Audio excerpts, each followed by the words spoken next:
This is an example of a chi-square goodness of fit test that involves unequal proportions expected. The previous video I posted was assuming equal proportions. Well, here we have unequal proportions. And I want to show you how this is done in Minitab because it can really save you a lot of time and won't be nearly as tedious as when calculating this by hand.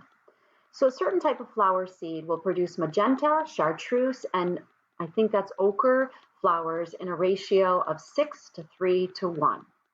A total of 100 seeds are planted and all germinate, yielding the following results. And we can see we had the greatest number of magenta.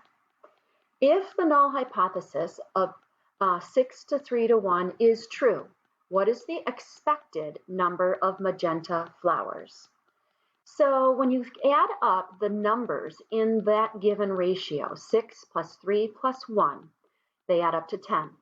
So that basically means we expect 6/10 or 0.6 to be magenta, 3/10 or 0.3 to be chartreuse, and 1/10 to be ochre. So 6/10 is 0.6, 3/10 is 0.3, and 1/10 is 0.1. So I went over to Minitab and I entered my observed counts in C1 and I entered those expected proportions, 0.6, 0.3, and 0.1 in C2. And now I want to run the test. So I go to Stat, Tables. All of our chi-square tests can be found under Stat Tables, and chi-square goodness of fit, because it's only one variable. In section 11.3, we'll learn about those that have two variables.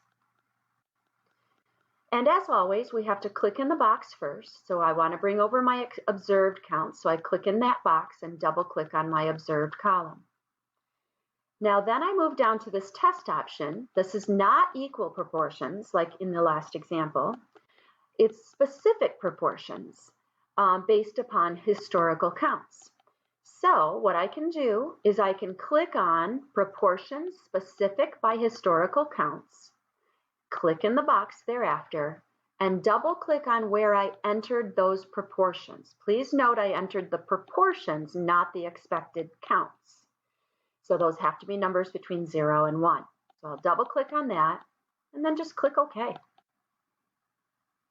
Of course, they give us the same graphs that we had in the previous. And if we scroll down, well, first let's take a look at this first table of observed and expected counts. We observed 59 magenta seeds and we expected 60 because 60% of the 100 total seeds examined is 0.6 times 100, which is 60. We observed 25 of the second category. We expected 30% of 100, and 0.3 times 100 is 30, and so on. These values in this last column are telling you how much of the total of the chi-square test statistic is coming from category 1, how much is coming from category 2, and how much is coming from category 3. So this first value of 0.016 repeating is observed minus expected, quantity squared divided by expected for the magenta seeds. And the second is for the second category, and the third is for the third category.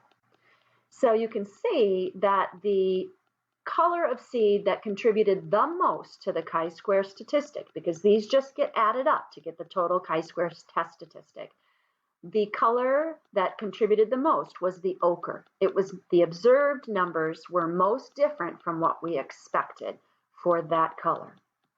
Now, if I scroll down, I see my chi-square test statistic of 4.45 and my estimated p-value of 0.108. Now, in case your chi-square test statistic is rounding to the wrong number of digits, given the rounding instructions in your web assignment, all you have to do is come over here and right-click on a PC on the value 4.45 and choose decimal places and tell it how many decimal places you want. You can do the same thing for your p-value. Right-click on it, and if you needed 4 decimal places, then you would just choose 4 here instead. And that's the value that you would report for your p-value. Now, going back though to this particular problem, we got the null hypothesis. We said we expected 60 to be magenta, 0.6 times 100. How many degrees of freedom are associated with this chi-square? Well, that's the number of colors minus 1, which would be 2. Complete the hypothesis test and find the test statistic.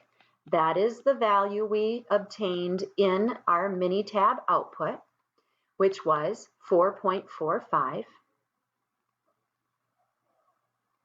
That's rounded to 2 decimal places. And here it's asking you to give your answer bounds exactly.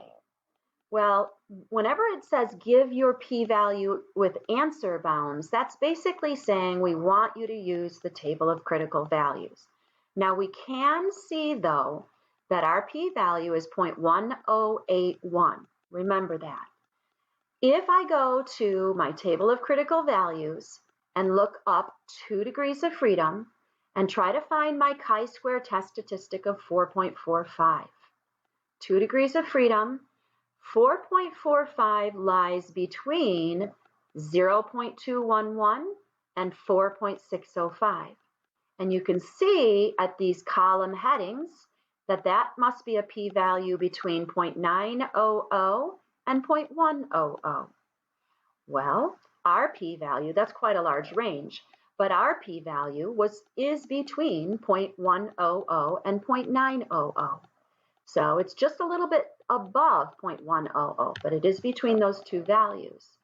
So we would identify, when giving our answer bounds, we would identify that the lower of the two is 0.100 and the upper of the two is 0.900.